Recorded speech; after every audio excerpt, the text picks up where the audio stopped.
So I felt like this episode of Attack on Titan was very basic and simplistic. For the most part, it did a couple different things as far as give us a little bit of insight into the government and, you know, just how rotten and corrupt they are, and a couple other different things, but it felt very basic, a bit slow-paced here and there, which, not to discredit it for the slow pacing, but you can clearly see it at times, and ultimately it felt a little fillerish even at points, but there was some enjoyable aspects to it. So like you mix it up here and there with, you know, pacing issues, but at the same time it gave you some enjoyable elements. So let's start off talking about the whole government thing, as far as pretty much sending people like lambs to the slaughter just because they couldn't feed the people. Now that's more of, I guess, a moral thing. Like, at the end of the day, what do you do when you can't afford to feed people? There's not enough food.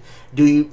to me, I think that that's just cruel. I think there's always another way. You look for another way, whether it's sending people out to go get some food and get right back in or something. But I feel as though for them to do that, that just shows how wrong and corrupt, because I'm sure there's plenty of food in the kingdom and there's plenty of resources inside the kingdom for the king and all his people. But yeah, let's send thousands of people. I forgot how many exactly. I think maybe 10,000 or something. Let's send thousands of people to their death so that we can, you know, survive and keep living comfortably. That automatically just shows that, first of all, we have a corrupt government in Attack on Titan. So above everything, you know, we got giants eating people. We got, you know, people just living in fear. But then we also got a government trying to basically conquer and say what the worth of people's lives are and send people out there to die.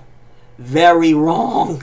And also this episode, we get the big thing where pretty much Pixies tells everyone that Eren is a Titan. He tries to play it off, which I think that was a very smart move, and it just shows the, you know, a little bit, I guess, on the character development side of how tactical and how even political, you could say, Pixies is, because he knew if he was to just explain exactly what happened and that they don't know anything about Eren, people would be like, get the fuck out of here. But the fact, the way he worded it was pretty decent, and still people were just like, nah. And again, this episode dived into the reluctancy of humanity at this point. They're like, yo, I'd rather just die. That's it. Like, I'd rather just die, and, you know, fuck it. We can't do anything against the Titans at this point, and we're gonna put trust in one dude?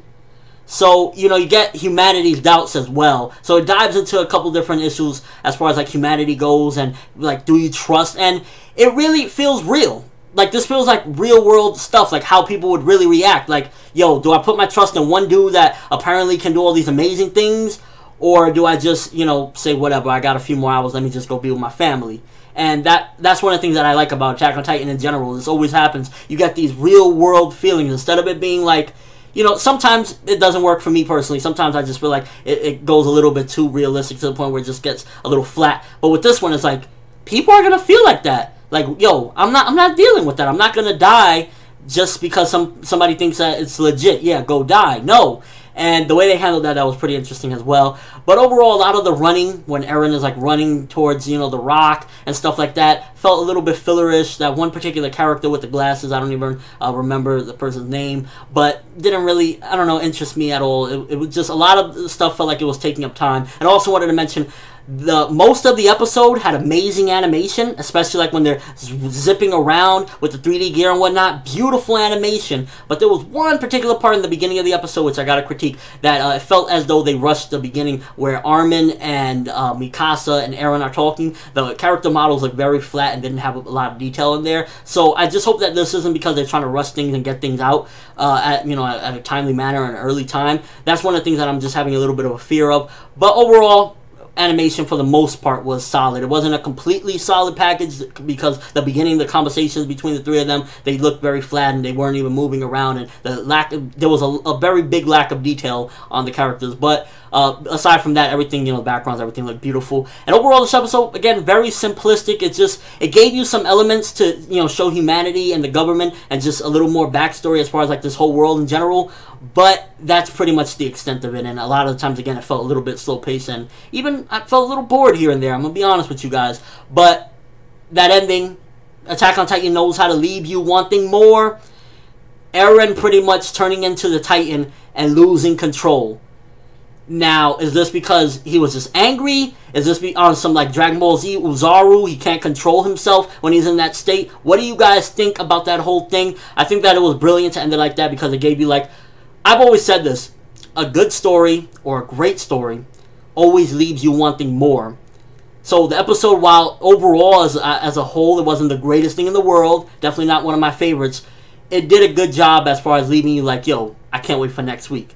So I gotta applaud it for that. Give this episode 3 out of 5. Pretty fair, again, average. You got a little bit here or there, but a lot of times it felt like it was taking up space. Let me know what you think, though. If you're an anime only, did he lose control of his mind? Do you think he'll regain it back? What do you think is the whole case with that crazy cliffhanger where he just went punching the rock? Or do you think maybe there was like a Titan behind Mikasa? Let me know your thoughts. And overall, your reaction to the episode. Did you enjoy it? Did it feel a little slow? Did you love it? Let me know. But that's all I have for this review. Thanks for watching. Hope you enjoyed. Thumbs up if you can't wait to see what Eren's going to do now that he's in this Titan. Do you think that this Titan Eren, if he, can really put it together, pick up that boulder and make it over there with all these Titans running around? Let me know in the comment section below about that as well. I'm from Networld, and as always, people, have an awesome day.